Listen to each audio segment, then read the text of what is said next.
Bonjour à toutes, bonjour à tous et bienvenue dans un nouvel épisode de mon podcast Sans artifice. Aujourd'hui les amis, on s'attaque à un morceau qui, je pense, va répondre à beaucoup de questions et qui en plus est assez sociétal, un peu trendy. Enfin, on est vraiment sur un épisode qui, je pense, va beaucoup plaire et qui va beaucoup apporter, oui, de réponses à certaines questions qu'on peut se poser par rapport à cette fameuse boisson qu'est le matcha. Alors déjà, j'ai dit ça d'un ton, très, le matcha. Je tiens à m'excuser aussi si jamais j'ai la voix qui part un peu en cacahuète. J'ai très mal à la gorge depuis un petit peu plus d'une semaine au moment où je filme. Donc vous, je crois que vous voyez cet épisode un mois plus tard, mais, au cas où, je le dis quand même, je suis un petit peu en mode malade. Aujourd'hui, j'ai décidé de vous tourner cet épisode avec une petite, phrase d'accroche qui est que je ne bois plus de café depuis un moment et que je ne suis pas devenu un moine zen ou totalement accro aux trends qu'on peut voir sur TikTok et Instagram. Juste, je suis tombé amoureux du thé matcha. Avant d'entrer dans l'épisode, si vous m'écoutez sur les plateformes d'écoute, n'oubliez pas de laisser 5 étoiles et de commenter l'épisode. Ça aide énormément à faire développer le podcast.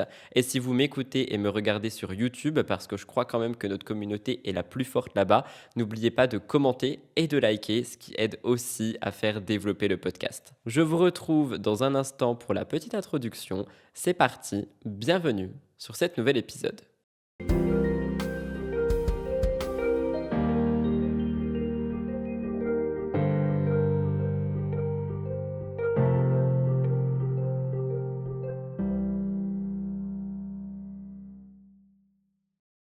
Alors en introduction, comme un petit peu pour chaque épisode, je voulais commencer par répondre à la question qui est: pourquoi est-ce que j'ai choisi ce sujet?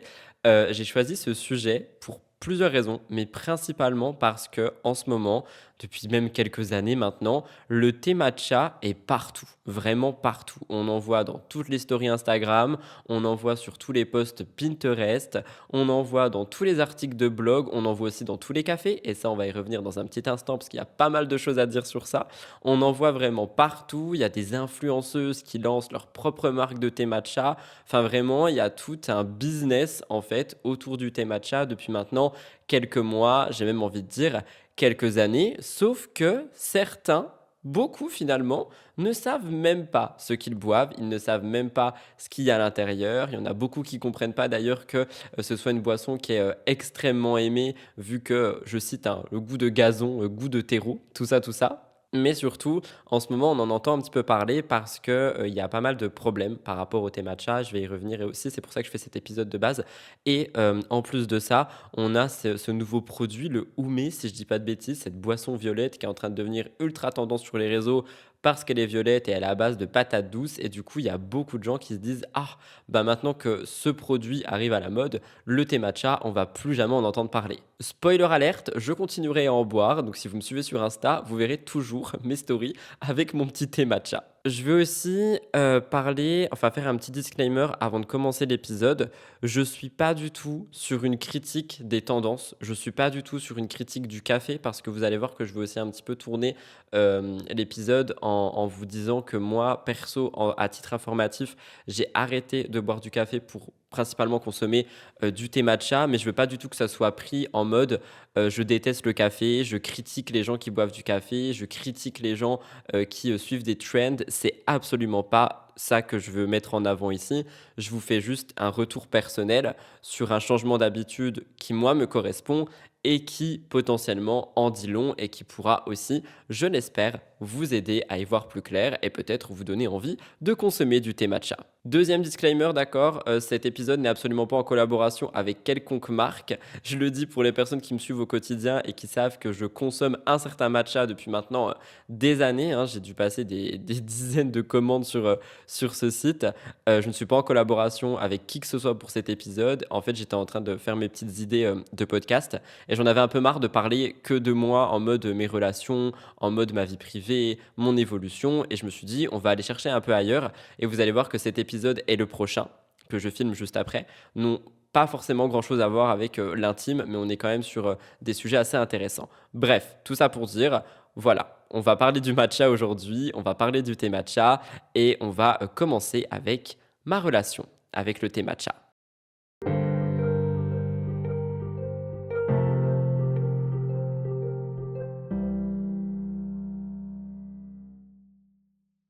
Alors, déjà pour, poser les bases, littéralement, il faut commencer par un petit peu creuser dans mon petit passé en mode: comment est-ce que j'ai découvert le thé matcha?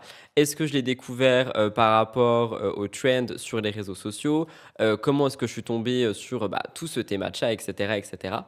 Alors il faut savoir que j'ai commencé à entendre parler du thé matcha en suivant, plusieurs, créateurs et créatrices de contenu, notamment la créatrice de contenu Stell, qui a fondé sa propre marque de matcha qui s'appelle Noka Matcha. En fait, elle en parlait régulièrement dans ses vidéos et dans ses vlogs, en mode elle les testait ici et là. Elle a voyagé aussi au Japon, elle a voyagé à Los Angeles où elle en a parlé aussi, elle en a testé beaucoup. Et en fait, à chaque fois, j'étais un petit peu intrigué par la couleur verte de ce truc en me disant, mais est-ce que ça peut vraiment être bon alors que ça ressemble littéralement à un green smoothie, quelque chose que perso, je consomme uniquement si j'ai besoin de vitamines. C'est-à-dire que jamais de la vie, vous allez me voir dans une vidéo sur Instagram, en Reels ou peu importe, en train de me faire un smoothie avec des épinards, des brocolis, des machins, des bidules, parce que je trouve que c'est infect. La seule raison pour laquelle je boirais ça, c'est parce que j'en ai besoin dans mon corps, ok? C'est pas par envie, c'est pas parce que je me dis, c'est trop bon, pas du tout. Et du coup, j'étais ultra intrigué par cette boisson qui était là, qui était verte et qui était adorée par cette youtubeuse. En parallèle, j'ai commencé à suivre d'autres créateurs et créatrices de contenu, dont une autre créatrice de contenu qui a commencé aussi à beaucoup, beaucoup en parler. Et du coup, j'ai été vraiment intrigué et je me suis dit, vas-y, tout le monde parle de ses bienfaits. Je vais y revenir un petit peu plus tard concernant les bienfaits. Mais je me suis dit, ok, donc potentiellement, en fait, ça peut quand même changer pas mal de choses par rapport à ma consommation, par rapport à la caféine que j'ingère dans mon corps, etc. Même si, comme pour tout, il faut faire quand même assez attention, hein. Tu peux pas, boire du matcha du matin au soir, sinon, ton corps il va pas suivre.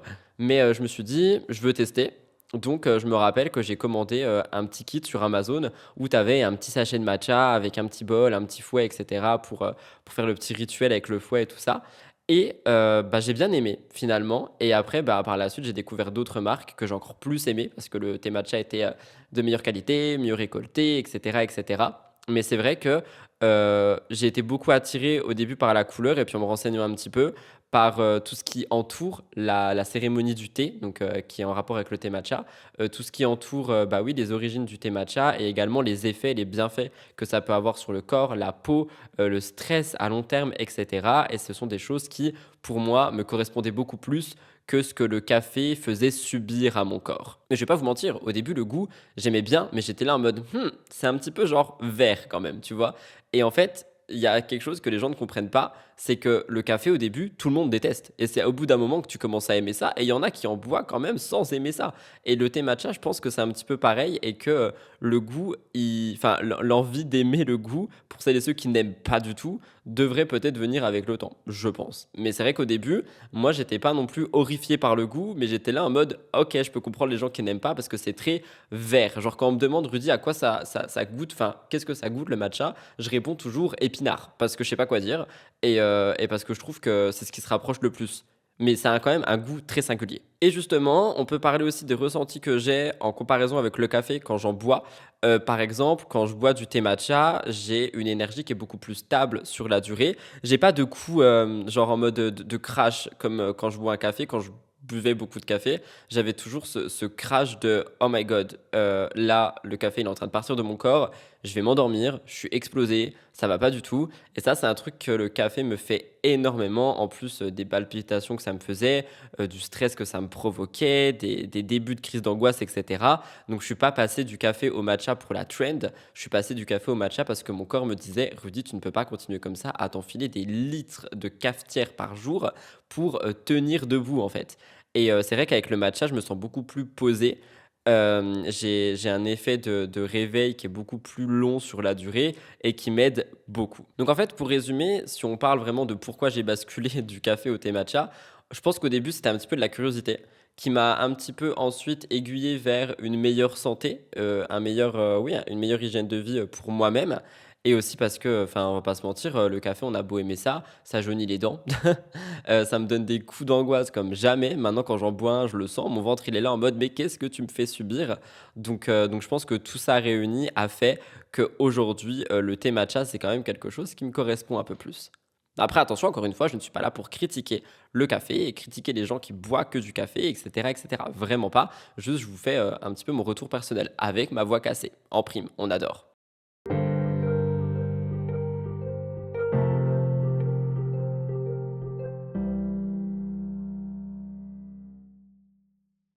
Et justement, là, je viens de vous en parler vite fait des, effets que ça a procuré chez moi. Je pense qu'on peut parler de pas mal de petites choses, notamment ce que ça change, dans mon quotidien. Alors, j'ai noté une petite liste et c'est vrai qu'elle est ultra vraie de ce que je suis en train de la relire, parce que j'ai écrit les épisodes en avance. J'ai beaucoup moins de nervosité dans le sens où j'étais tout le temps, mais tout le temps sur les nerfs. Le moindre truc pouvait m'énerver, le moindre, comment dire? Le moindre imprévu, ça me mettait dans des situations. J'ai même pas envie d'en parler ici. Ça pourrait faire un épisode d'ailleurs, ça, comment je gérais pas du tout, les choses avant. Ça m'a aussi, beaucoup, rendu patient par rapport à certaines situations. J'ai plus d'énergie sur la journée, je suis beaucoup plus stable et ce sont des choses, en fait, que je retrouvais absolument pas avec le café. Le café, tu as ton coup de boost, après tu as ton crash, après tu en rebois un et cetera et cetera et moi, personnellement, ça me mettait dans des situations de stress que, je n'avais plus du tout envie, de continuer à avoir le seul moyen pour moi de ne plus avoir ça, c'était de trouver autre chose. Donc j'avais essayé tout ce qui était, chicorée, ricoré, tous les trucs en Corée là, ça marchait pas. Ça marchait pas, c'était pas bon, j'aimais pas du tout ça. Après je suis passé au DK et on m'a dit que niveau santé, c'était pas foufou non plus. Donc je vais commencer à me tourner vers des thés, sauf que c'était des thés noirs, donc ça aide pas forcément non plus. C'est quand même rempli de caféine, enfin de théine, mais le thé noir est très puissant, tu vois? Et j'ai appris, à utiliser le thé matcha, donc je me fais pas non plus des matchas de dingue, mais par exemple, je sais que des fois sur les vlogs, on s'inquiète pour moi en me disant, «Rudy, tu bois 3 par jour, attention», tu vois? Alors les gars, je buvais, 5 litres de café avant, j'ai tenu, même si mon corps il était là en mode: «Arrête» là, quand je bois plusieurs matchas, il faut savoir que je réduis la dose à chaque fois parce que vu que c'est une énergie qui dure sur la durée, si à 16 heures je me fais un matcha comme je me fais un matcha à 8 heures du mat, je pense que je ne dors pas de la nuit, donc c'est un peu compliqué. Aussi, quelque chose qui a changé concrètement dans mon quotidien et ça, c'est un truc que moi j'adore et qu'il y a plein de gens qui ne respectent pas et chacun fait ce qu'il veut vraiment, c'est le plaisir en fait du rituel de préparation du matcha. C'est-à-dire qu'il y a beaucoup de gens, vous savez, ils en boivent parce qu'ils aiment bien ça, parce qu'ils veulent les bienfaits. Encore une fois, je répète, ça a énormément de bienfaits sur la peau, sur les cheveux, sur les ongles, sur le stress. Enfin, il y a vraiment beaucoup de choses, sur l'anxiété également. Et du coup, il y a des gens, ils en boivent que pour les bienfaits. Ils n'aiment pas forcément le goût, ils n'aiment pas forcément le préparer, mais ils ont le droit, tu vois, c'est ça que je veux dire. Moi, je suis pas du tout comme ça. Moi, je suis vraiment dans mon petit plaisir de je prends ma petite cuillère, je mets mon petit thé matcha dans mon petit bol, je prends le fouet, je fouette en étant vraiment conscient de ce que je suis en train de faire parce qu'en fait, préparer un thé matcha, pour moi, ça ramène vraiment au moment présent, ça ramène à la pleine conscience. C'est quelque chose qui est super méditatif, j'ai envie de dire, je sais pas si ça se dit, mais il y a tout un côté spirituel avec la préparation du thé matcha et c'est ça, moi, que j'aime beaucoup, en fait, dans ce produit. C'est pas le côté trendy et le fait que je bois un truc vert. C'est vraiment, quelque chose qui m'apaise et qui, en plus, respecte une culture que je respecte personnellement énormément et évidemment, après, il y a tout le côté où je suis content de voir ma boisson qui est jolie parce qu'on va pas se mentir, un thé matcha, ça reste joli quand tu mets un peu de lait, des glaçons et cetera et du coup, ça me donne aussi envie de le savourer. Et justement, je viens d'en parler, je trouve qu'il y a un rapport beaucoup plus doux au thé matcha par rapport à la caféine que du moins moi j'ai. C'est-à-dire mon café, je le fais couler, je le bois, hop, je passe à autre chose. Le thé matcha, j'ai plus envie de le savourer. Je suis un petit peu en mode, c'est mon moment à moi, je suis au calme, tout va bien. On est sur, une boisson un peu plus douce, on est dans un moment un peu plus présent, un peu plus conscient. Donc il y en a beaucoup qui vont se dire: «Ouais Rudy, tu perché», mais non, en fait, c'est juste le moment où moi je me sens bien, où, je suis content de le préparer, où je suis, vraiment, en phase avec ce que je fais. Je suis pas en train de penser à ta ta ta ta ta, tous les vlogs que je dois monter, les vidéos, les podcasts que je dois préparer et cetera. Je suis juste dans mon petit truc de 5 minutes, je suis content de le préparer, je suis en pleine conscience de mon action et ça me fait du bien. Et honnêtement, c'est quelque chose qui, je trouve, se perd de plus en plus avec le temps, d'être en pleine conscience de son action parce qu'on a un outil que je vous montre dans ma main qui est, absolument chronophage et diabolique pour justement nous empêcher d'être en pleine conscience et quand je fais mon thé matcha, je suis vraiment dans cette pleine conscience qui m'aide au plus haut point, mais genre vraiment. Et je trouve que depuis que j'en bois, et je terminerai là-dessus pour cette petite partie, ce que ça a changé dans mon quotidien, Je vous l'ai dit, je me sens beaucoup plus apaisé. Donc déjà dans mon corps, je me sens beaucoup mieux, c'est-à-dire que j'ai pas, les migraines de café, j'ai pas les palpitations, les maux de ventre, le cœur qui bat vite.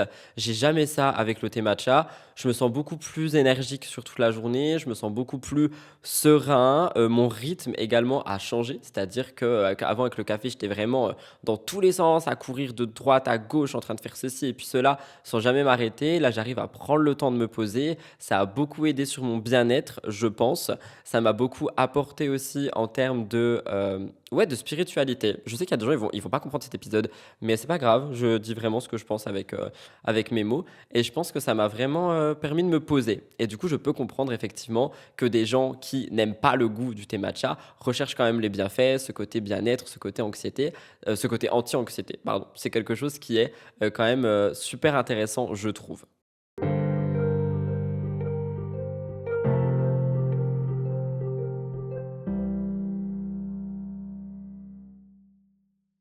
Mais bon, voilà. J'ai commencé cet épisode en vous disant que maintenant, c'était une boisson qui était super tendance, qu'il y avait énormément de choses autour de ça. Et c'est vrai qu'on a eu une explosion du matcha dans les cafés, les réseaux, les grandes enseignes. On en a de plus en plus.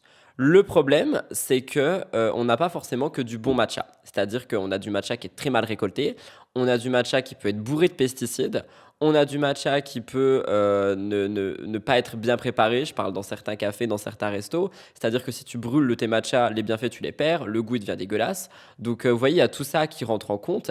Mais il y a beaucoup de grandes enseignes, et je vais y revenir juste après, qui ont justement compris que c'était un produit qui était trendy et qui du coup font en sorte en fait de créer leur propre thé matcha alors que ça n'en est même pas, ou qui font en sorte d'en mettre à leur carte alors qu'ils savent même pas ce qu'ils commandent et où ils le commandent et ce qu'ils donnent à leurs clients. Et c'est quelque chose qui peut, un, être dangereux, deux, qui peut littéralement détruire l'image du thé matcha en rendant justement ce goût de pelouse qui est pas bon, qui n'est même pas vert mais jaune. Enfin bref, vous voyez ce que je veux dire. Donc voilà. Et surtout, on a effectivement les réseaux sociaux qui ont amplifié la trend autour du thé matcha, qui est vraiment devenu une boisson incontournable qu'on peut voir absolument de partout sur les réseaux sociaux. On va pas se mentir, c'est quelque chose qu'on ne peut plus nier maintenant. Malheureusement, dans cette tendance actuelle aussi par rapport au thé matcha, il y a certaines limites et je vais y revenir justement après en vous parlant d'un problème qu'il y a en ce moment par rapport au thé matcha. Mais avant ça, on a tout ce côté aussi des gens qui le veulent uniquement pour le côté soin esthétique, donc tout ce que je vous ai parlé, la peau, les cheveux, les ongles, et c'est normal. En vrai, quand tu te dis ce produit, il peut t'aider, c'est normal que tu aies envie, que tu tout simplement envie d'y goûter et de voir ce que ça peut faire sur ton corps. Le problème, c'est que encore une fois, il y a des marques, des grandes enseignes qui ont compris ça et qui vendent n'importe quoi à n'importe qui, qu'on perd totalement le côté culture, qu'on perd totalement le côté origine du matcha, et c'est quelque chose qui personnellement m'attriste. Et c'est vraiment dommage parce que je pense qu'on pourrait essayer, si on le veut, de rendre ce produit accessible à tous, parce que aussi, les grandes enseignes, ce qu'elles ont compris, c'est qu'un bon thé matcha, tu le payes cher. Donc ton pot de poudre de thé matcha, tu le payes cher s'il est bien récolté, s'il vient du Japon, s'il est bio, c'est encore mieux. Et tout ça, ça fait que tu le payes cher pour avoir pas d'amertume, pour avoir vraiment les bienfaits, pour avoir un bon produit en fait. Et les grandes enseignes vont te vendre des petits pots très étranges à 5 euros, qui on ne sait pas d'où ils viennent, on ne sait pas ce qu'il y a dedans. Tout ce qu'on sait, c'est que c'est du thé matcha à skip et qu'il n'est pas bon. Et il faut faire vraiment attention à ça. Et malheureusement, c'est le piège avec le commerce et avec la tendance actuelle qu'il y a autour du thé matcha. Après, ce que je peux comprendre, et j'ai commencé l'épisode là-dessus aussi, c'est qu'on a vraiment ce nouveau lifestyle. Vous savez, slow life, je bois du green, j'adore la Corée et le Japon. Vous voyez ce que je veux dire? On a vraiment ce nouveau mood qui est là maintenant sur les réseaux sociaux et qui fait que beaucoup, effectivement, vont consommer du thé matcha pour ça, que beaucoup vont faire en sorte ouais, que ça soit accessible à toutes et à tous, et vont continuer en fait à marcher sur la culture, à marcher sur l'origine et sur le côté ancestral que détient le thé matcha, pour tout simplement répondre à un besoin actuel de tendance. Et c'est pour ça que j'ai fait un petit parallèle avec le houmé, je crois, tout à l'heure, parce que je pense que maintenant ça va être ça, et qu'on va avoir beaucoup de gens qui vont totalement délaisser le thé matcha pour cette nouvelle boisson trendy. Cependant, là, on parle du négatif, mais il y a aussi un côté positif. C'est que ce que personnellement, moi, je vois avec toutes les personnes qui essayent vraiment et qui veulent vraiment consommer du thé matcha pour peu importe la raison, je trouve que ça en dit long aussi sur notre société actuelle, sur la population mondiale, parce que le thé matcha n'est pas du tout que populaire en Occident et en Asie, genre c'est populaire partout maintenant. C'est que j'ai l'impression qu'on a une envie collective qui est de reprendre un peu le contrôle sur sa vie, d'être en conscience des choses qu'on fait par rapport à ce que je vous ai dit tout à l'heure, et surtout qu'on a potentiellement envie d'avoir une vie moins stressée, plus apaisée, plus slow life.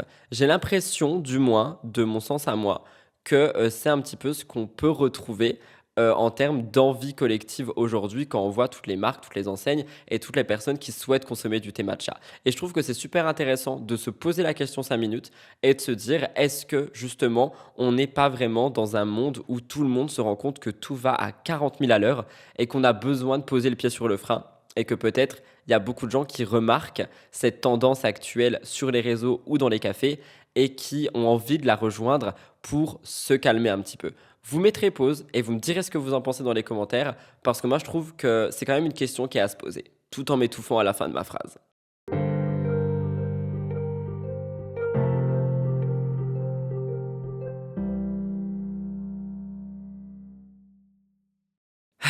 Malheureusement, tout ça, ça a ses limites. Et c'est pour ça que j'ai fait cet épisode aujourd'hui. C'est parce que, il y a pas longtemps, j'ai lu des articles sur ça et il y a une pénurie qui commence à être au niveau du thé matcha au Japon. Parce que le Japon, qui est le pays phare du thé, du bon thé matcha, ne produit plus assez pour répondre à la demande mondiale. Ce que je vous ai expliqué à travers ces 20 minutes d'épisode de podcast, c'est que le thé matcha, c'est devenu un produit extrêmement tendance. C'est devenu un produit qui est incontournable, que toutes les grandes enseignes s'arrachent pour pouvoir en vendre, que tous les restaurants, les cafés veulent rajouter à leur carte. Et donc, en fait, ils ont compris que le bon thé matcha vient du Japon. Et donc, le Japon ne peut plus répondre à la demande mondiale de thé matcha. C'est-à-dire qu'on est en train d'avoir une pénurie sur certains champs de thé matcha parce qu'il n'y en a plus, parce que ça n'a pas assez, enfin, ça ne répond pas, en fait, c'est pas possible. Et donc, malheureusement, il peut y avoir un risque d'industrialisation du thé matcha. Donc, on pourrait en voir prochainement construit chimiquement de A à Z. Et ça rejoint ce que je vous ai dit tout à l'heure, qui est un risque de perdre le sens originel, de perdre le sens culturel du thé matcha. Et personnellement, moi, ça m'attriste. Je sais qu'il y a des gens, ils vont s'en foutre totalement. Mais moi, perso, ça m'attriste quand tu vois qu'il y a des petits producteurs qui sont vraiment fiers, en fait, de travailler, fiers de produire leur thé matcha. Après, vous allez me dire, oui, mais le Japon n'a pas besoin de nous. Tu vois, ils peuvent tout simplement continuer de vendre leur thé matcha au Japon. Mais d'un côté, si on parle business, vous savez que j'adore le business, ces petits producteurs, ils peuvent aussi vouloir vendre mondialement et ils peuvent essayer de vouloir atteindre une clientèle qui n'est pas qu'une clientèle japonaise ou asiatique d'ailleurs. Et je trouve que ce serait leur couper l'herbe sous le pied que de construire un faux thé matcha pour en vendre, pour répondre à la demande mondiale. Et ça, c'est un truc qui me fait très peur par rapport aux pénuries que je suis en train de voir. Et malheureusement, j'ai bien peur que ça soit quelque chose qui arrive prochainement. À côté de ça, on peut aussi parler, je pense, des grandes enseignes qui certainement mettent la pression sur les producteurs, qu'ils soient des petits producteurs, des moyens producteurs, des grands producteurs, en mode il nous en faut plus parce que faut qu'on en achète plus, parce que faut qu'on en vende plus. Donc dépêchez-vous, faites ce que vous pouvez, mais vous le faites pousser. Mais c'est pas comme ça que ça marche en fait. Et je sais déjà que la récolte c'est au printemps. Enfin, il y a beaucoup trop de choses en fait qui sont en jeu quand tu veux un bon thé matcha, quand tu veux respecter la culture et les origines de celui-ci. Et malheureusement, j'ai l'impression qu'il y a beaucoup de gens qui ne veulent pas respecter ça. Et ça, c'est quelque chose qui, selon moi, est dommage et qui, selon moi, mérite en fait, je sais pas en fait, je pense que ça mérite un petit peu plus de sympathie et d'empathie, mais bon bref. Et comme je vous l'ai dit tout à l'heure, les grandes marques s'en emparent, parfois au détriment de la qualité du produit. Donc on vend n'importe quoi à n'importe qui, sans dire ce qu'il y a dedans, sans, enfin vous voyez ce que je veux dire, et ça peut être aussi très dangereux pour les personnes qui veulent en consommer, pour les plus jeunes qui veulent suivre une tendance. Enfin il y a beaucoup de côtés dangereux en fait par rapport au thé matcha aujourd'hui. En termes de ce qui peut être fait. Et moi, c'est ça que je veux mettre en avant ici. Et c'est ça que j'ai envie de vous dire. Et de vous dire de faire attention, en fait, parce que malheureusement, je pense sincèrement que les choses pourraient aller qu'en s'aggravant. Donc avant de passer à la conclusion, j'ai une question pour vous qui avez écouté cet épisode jusqu'ici. J'ai une question pour les consommateurs de matcha aussi. Est-ce que vous pensez que la tendance du thé matcha qui n'a fait que grandir et qui est quelque chose qui est littéralement tous les jours sur les réseaux sociaux, pourra finir par dénaturer le produit? Et si oui, dites-moi ce que vous en pensez juste en dessous.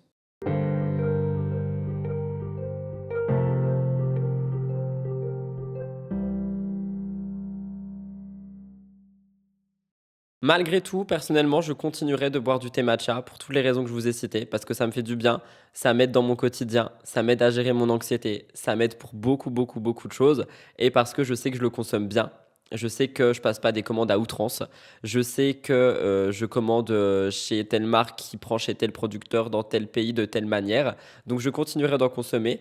Et le matcha, c'est beaucoup plus qu'un substitut au café pour moi. Comme je vous l'ai dit, c'est un choix. C'est aussi une histoire culturelle, c'est un rythme de vie. Et c'est quelque chose qui, je pense, peut entrer dans le quotidien de beaucoup de gens si jamais ils ont envie de se lancer. Donc oui, on dirait vraiment que je parle, je sais pas, d'un projet d'entrepreneuriat, mais pas du tout. Mais tout ça pour dire que moi, vraiment, je le dis sans peur, ça m'a changé mon quotidien et ma vie et ma manière de consommer les choses. Et je le souhaite à tout le monde. Et justement, je terminerai par cette question parce que je trouve qu'elle est ultra intéressante. Est-ce que vous buvez votre boisson préférée, que ce soit un thé matcha, du umé, du café, café ice latte, caramel, tout ce que vous voulez, pour ce que ça vous apporte en termes de bien-être, de sensation, d'aide sur la journée, ou alors pour ce que ça représente? Franchement, répondez à cette question. Je pense qu'elle est super intéressante.